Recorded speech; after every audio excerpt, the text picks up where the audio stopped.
O Senhor esteja convosco. Proclamação do Evangelho de Jesus Cristo segundo Lucas.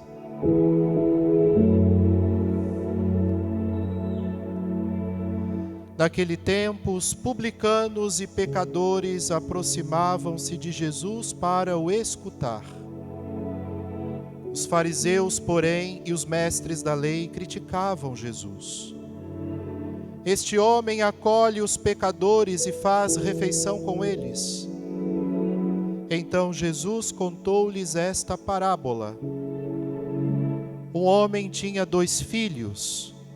O filho mais novo disse ao pai: Pai, dá-me a parte da herança que me cabe. E o pai dividiu os bens entre eles. Poucos dias depois, o filho mais novo juntou o que era seu e partiu para um lugar distante.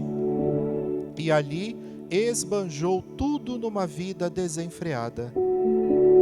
Quando tinha gasto tudo o que possuía, houve uma grande fome naquela região e ele começou a passar necessidade. Então foi pedir trabalho ao homem do lugar, que o mandou para seu campo cuidar dos porcos. O rapaz queria matar a fome com a comida que os porcos comiam, mas nem isto lhe davam. Então caiu em si e disse: Quantos empregados do meu pai têm pão com fartura, e eu aqui morrendo de fome?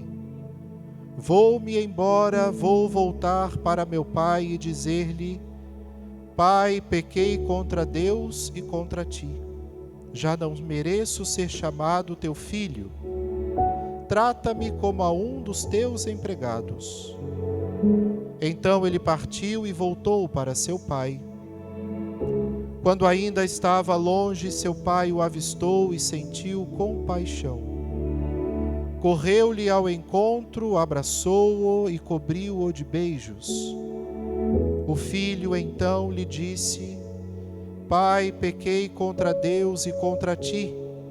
Já não mereço ser chamado teu filho.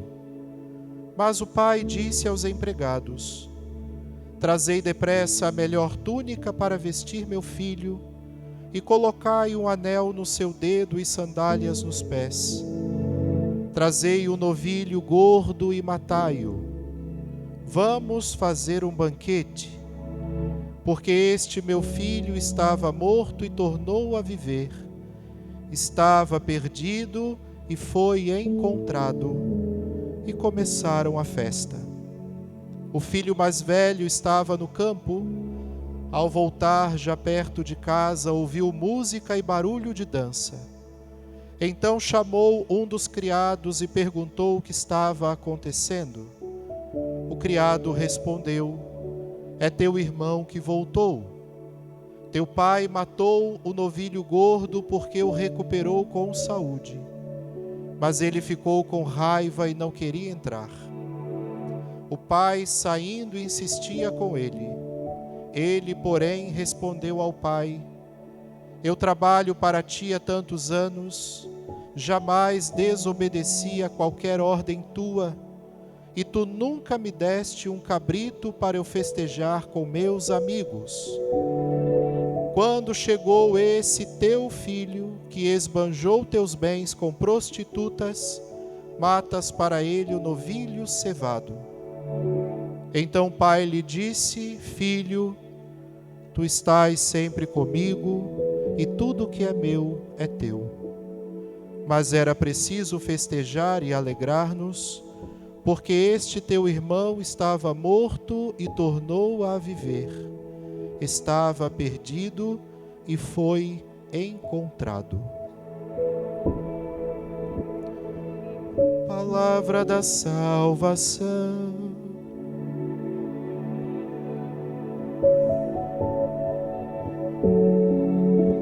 Podeis sentar, irmãos e irmãs.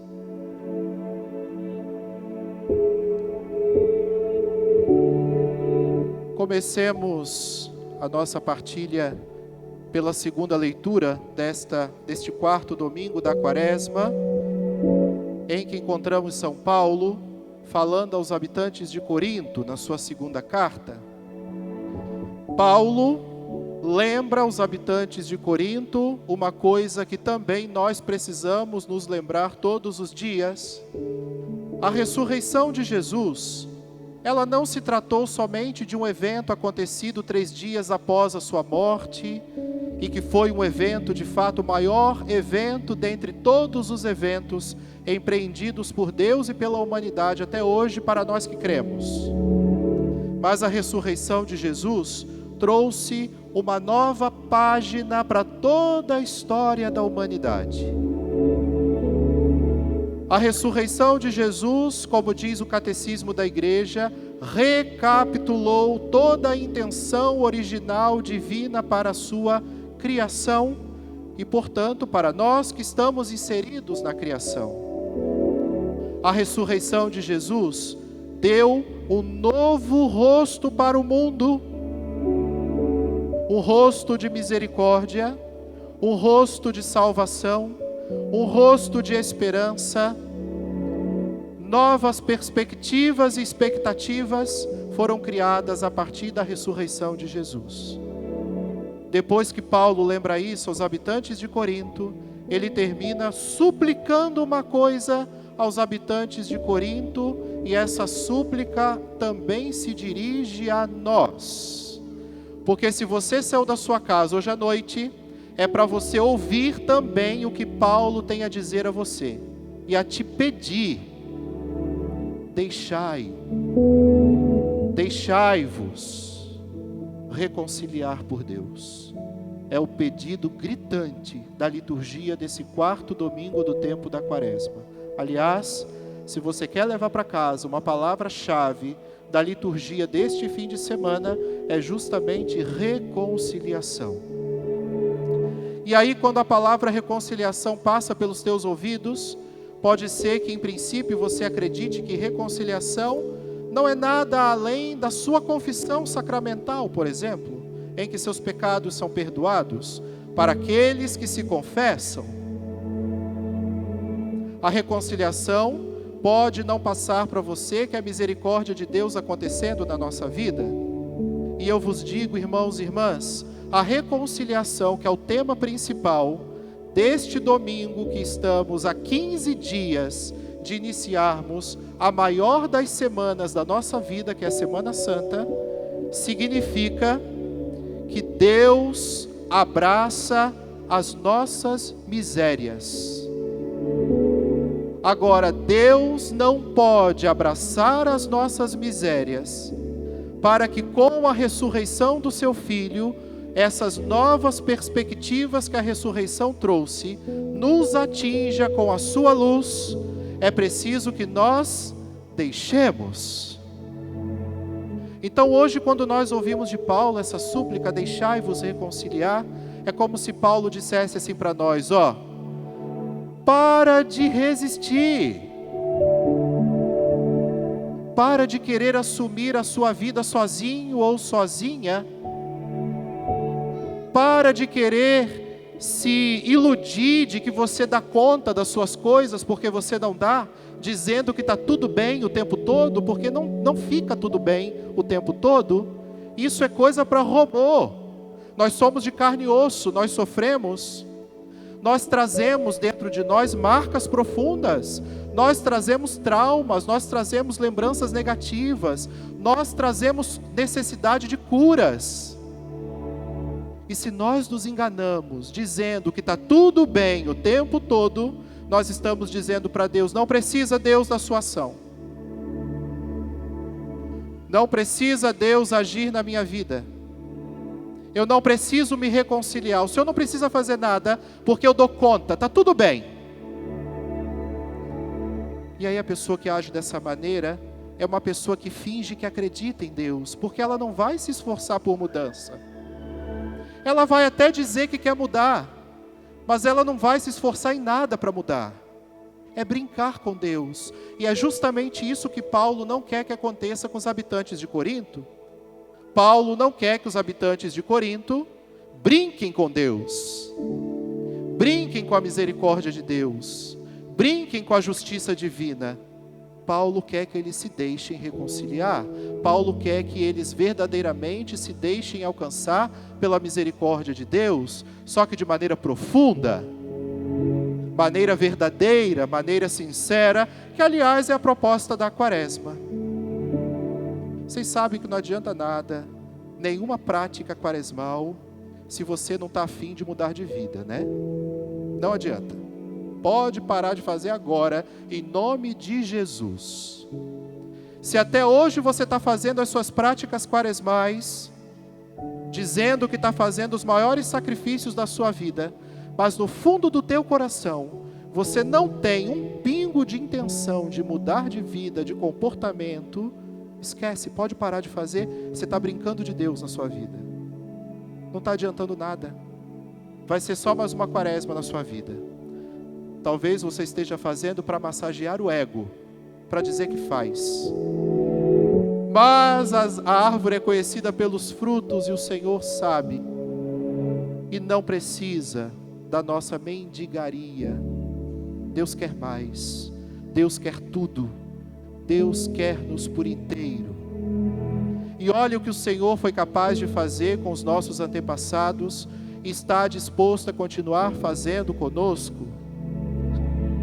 Olha o que o Senhor fez com o povo, o mesmo povo, claro, os antepassados daquele povo que hoje aparece no livro de Josué, que são libertos do Egito, e lá no deserto começam a reclamar da libertação que ganharam, a ponto de dizer, meu Deus, era melhor o Senhor ter deixado a gente lá escravo, sendo torturado, sendo assediado, abusado, mas pelo menos a gente tinha uma panela de carne para comer. Aqui no deserto nós estamos sofrendo e não temos o que comer, então era melhor ter ficado lá. Para que o Senhor nos tirou? Não sei se vocês lembram disso, mas tem um momento na caminhada do deserto com Moisés que o povo reclama disso. E aí vocês vão lembrar agora, porque Deus responde mandando serpentes do céu, para que elas possam ir mordendo no calcanhar daquelas pessoas, para que elas possam provar do próprio veneno, e depois manda construir a serpente de bronze para libertá-las. E aí, como resposta, ainda manda o maná para eles comerem, o maná do céu. Vocês sabem que a tradição bíblica ensina para nós que o maná tinha um gosto desagradabilíssimo. Ora não tinha gosto, ora era amargo, mas era uma coisa remelenta, que eles nem conseguiam comer tanto, de tão ruim que era, só comiam porque tinham muita fome. O bom é que não pecavam por gula, mas era ruim. E se a gente for botar na ponta do papel, na nossa justiça humana, a gente diria, bem feito, eles mereciam. O mais interessante é que a gente não percebe que no dia a dia a gente faz a mesma coisa. A gente reclama do mesmo jeito. A gente não usa as mesmas palavras, mas a gente faz a mesma coisa. Nós ofendemos a Deus, nós traímos a Deus, nós trocamos a Deus, do mesmo jeito. E ai de Deus, se der para nós o maná para comer hoje. E aí o Senhor, em troca disso, oferece para eles hoje um novo alimento na liturgia. Não, cesse o maná, como prova da minha misericórdia, como hoje dos produtos da terra. E os produtos da terra, meus irmãos, nessa situação bíblica, significa dom de Deus. Agora vamos olhar para o Evangelho de hoje, a grande parábola do Pai misericordioso com seus 2 filhos.